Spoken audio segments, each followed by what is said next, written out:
एक मेरी बात सुनना आप, इससे आपको एक अच्छी, इससे बढ़िया जवाब मेरे पास कोई नहीं है किसी भी सवाल का। एक चोर रास्ते में रुकने वाले लोगों से मदद मांगने के बहाने से चोरी करता था और रात में कोई एक सज्जन घोड़े से निकल रहा था तो उस चोर ने लंगड़ेपन का नाटक किया, रोको भाई रोको रोको। तो घोड़े वाला रुका तो उसने कहा क्या बात है बाबूजी, आप बीमार लग रहे हैं, आइए मैं आपको अपने घोड़े पर बिठा लेता हूँ। उसने बहुत सावधानी से, लंगड़ा था ना वो, उसको घोड़े पे बिठाया। बोले मैं पैदल चलूंगा, दयावान आदमी था। आप लंगड़े हैं, आप अपंग हैं, मैं आपको ऊपर बिठाता हूँ, मैं घोड़ा लेकर चलूंगा, कितनी दूर जाना है? बोले बाबूजी 2 किलोमीटर छोड़ दो। ऐसा कह करके बैठ गया और घोड़े का मालिक था, घोड़ा चलाने लगा। अब जैसे घोड़े के वो चलाने के लिए उसने उसकी लगाम पकड़ी, अचानक से लंगड़ा दोनों पैर ऐसे ठीक करके बैठ गया उस पर, टिकड़िक टिकड़िक टिकड़िक टिकड़िक भाग गया घोड़ा लेकर के। ठीक हो गया एकदम से, क्योंकि लंगड़ा वो था ही नहीं, वो तो चोर था। जो मालिक था ना उसने कहा ए भैया रुक रुक रुक रुक, खूब दौड़ा और घोड़े को आखिर पकड़ लिया। उसका ही घोड़ा था, उसने कुछ उसकी निशानी थी, उसने जोर से सीटी बजाई ना, इशारा किया तो घोड़ा रुक गया। घोड़ा रुक गया, वो जानता था अपने मालिक को। इधर से उसने सीटी बजाई, बोले ऐसे, और वो जैसे ही सीटी बजाई तो घोड़ा रुक गया। अभी कितना उसको ऐसे ऐसे करे, वो भागे ना, पकड़ा गया। ए रुक, तो इसने कहा साहब देखो मारना मत, चोर हूं, गलती हो गई, अब नहीं करूंगा अब नहीं करूंगा। उसने कहा नहीं नहीं, घोड़ा तो तू ले जा पर मेरे लिए एक काम कर देना केवल। बोले क्या? जो तूने मेरे साथ किया है वो किसी और के साथ मत करना, क्योंकि इसके बाद अगर कोई सच में लंगड़ा होगा तब भी उसकी मदद करने के लिए कोई रुकेगा। तेरी वजह से सब कलंकित हो जाएंगे, सबको एक जैसा समझा जाएगा। इसलिए ये अपराध, समझ गए आप, कि तू तो लंगड़ा नहीं था, मैंने तुझ पर दया कर दी। एक बात सुना, कल वापस इसी रास्ते से निकलूंगा, अगर कोई सच में लंगड़ा मिल जाएगा तो क्या मैं रुकूंगा? नहीं रुकूंगा। क्यों? क्योंकि मुझे पता चलेगा कि ये भी चोर है, सब चोर हैं, यही लगेगा ना। तो इसलिए तू घोड़ा तो ले जा, लेकिन आज के बाद ये मत करना। क्यों? क्योंकि तेरी वजह से कोई गरीब मारा जाएगा। इससे बढ़िया कहने के लिए कुछ नहीं है मेरे पास। इसलिए सबके कर्म अपने अपने अलग हैं। 100 बातों की एक बात सुनिए, इंसान जब गलत काम करता है आगे देखता है, पीछे देखता है। चौकन्ना रहता है ना, कहीं से कोई सामान उठाना है तो कैसे उठाता है?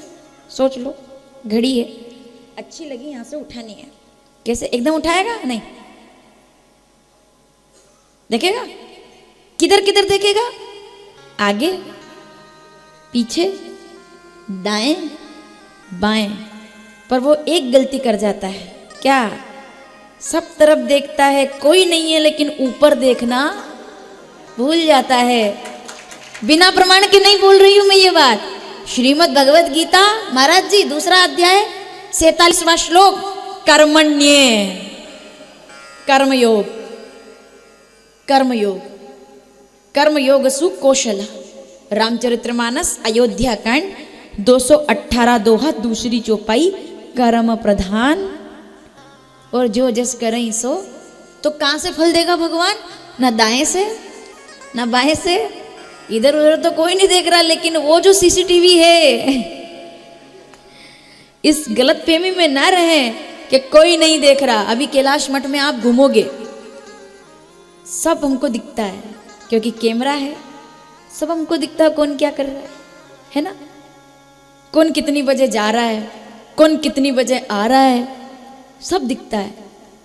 आपको लगता भी नहीं होगा। और सेंसर कैमरा है, सेंसर वाला कैमरा है कि जब कोई सामने आता है ना तुरंत कवर कर लेता है। ऐसा भी नहीं कि झपकी लगा ले, सेंसर कैमरे लग रहे हैं। इस सेंसर में तो फिर भी गड़बड़ हो सकती है, पर उस सेंसर में नहीं होती है भैया गड़बड़। क्यों? चलो प्रमाण आप लोग देंगे।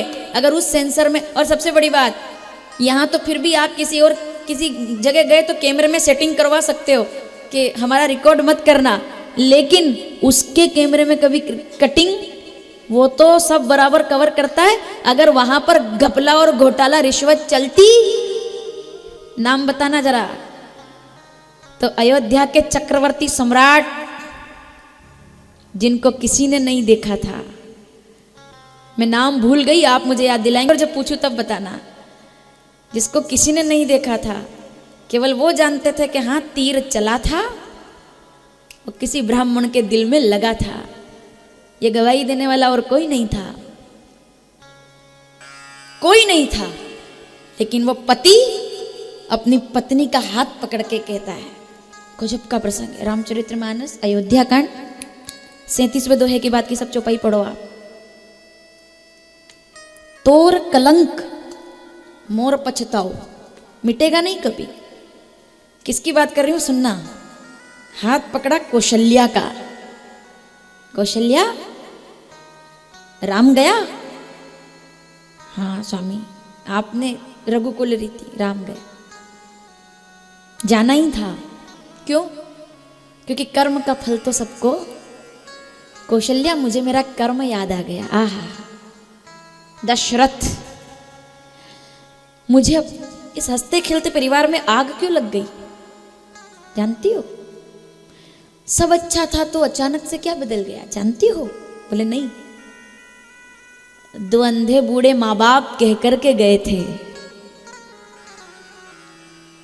मैंने उनसे कहा था, मेरे बाण पर लगा हुआ था ब्राह्मण का रक्त, और नदी में बहते हुए उस बच्चे के रक्त ने गंगा को पवित्र कर दिया था।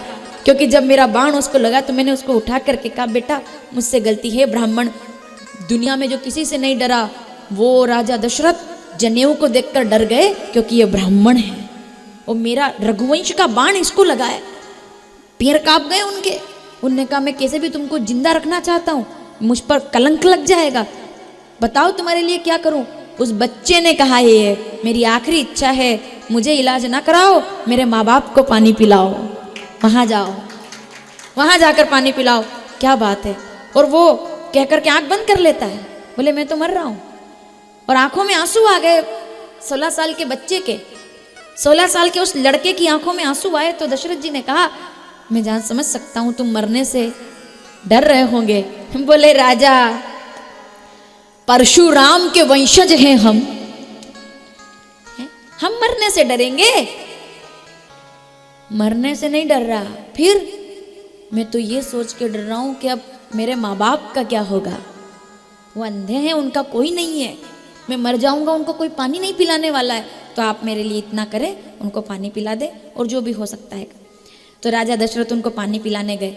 पानी पिलाने गए तो वो रोक दिया अंधी माता ने। बोले इधर मत आइए राजा, वहीं रुक जाइए। बोले आपको तो दिखाई नहीं देता था, फिर आपको कैसे पता कि मैं राजा हूँ?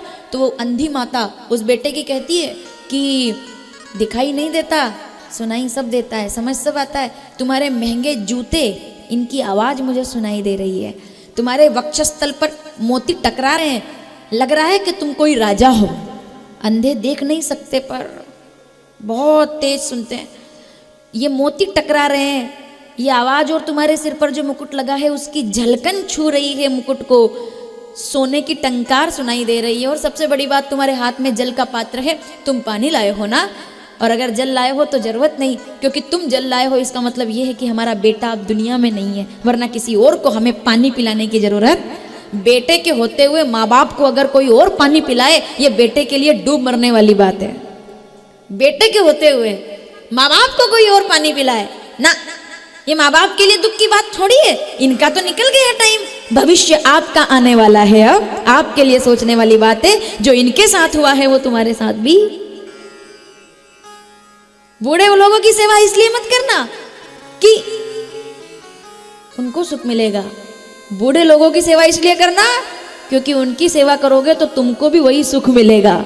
तुम्हारे भी बच्चे बड़े हो रहे हैं, तुम्हारे भी वही दिन, अरे सदा के लिए एक जैसा कुछ भी नहीं रहता।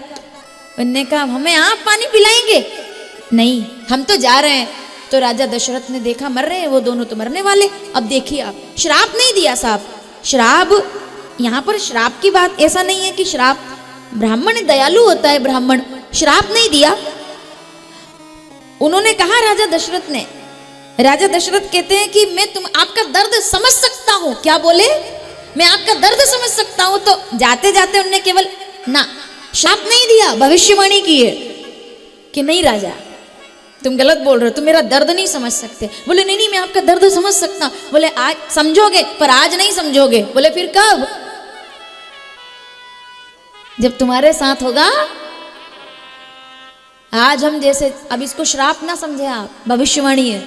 जैसे आज हम जा रहे हैं बिना बच्चों के, तुम भी हमारा दर्द उस दिन समझोगे जिस दिन तुम्हारे पास 4 में से एक भी बेटा। जब तो राजा दशरथ की शादी भी नहीं हुई थी तब की बात है, तब जाकर बता दिया 4 बेटे होंगे।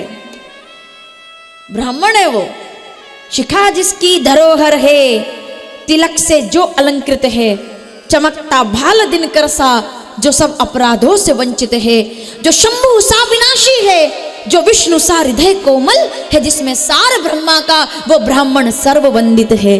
वो भविष्यवाणी करता है, श्राप नहीं देता। बनने का जैसा तुम तब देखो। तो आज मैं तो राम कथा में नहीं उतरना चाहती, वापिस आती हूँ। राजा दशरथ कहते हैं कौशल्या से, बोले क्या राम चला गया? बोले हाँ गए। लखन गया? बोले हाँ। भरत शत्रुघ्न तो है ही नहीं, मेरी मृत्यु आ गई है।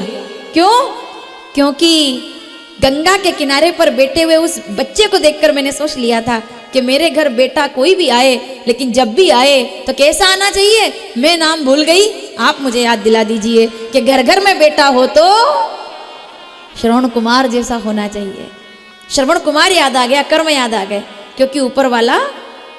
तो जब ऊपर वाले के यहाँ दशरथ जी की रिश्वत नहीं चली तो अपना तो वो ज्यादा तो रिश्वत देकर कर लेते सेटल, कि चलो देख लो थोड़ा इधर उधर करके कर लेते हैं थोड़ा। आजकल तो हो जाता है काम, कोई बड़ी बात थोड़ी है कि इधर टेबल के नीचे से थोड़ा सा किया और हो गया।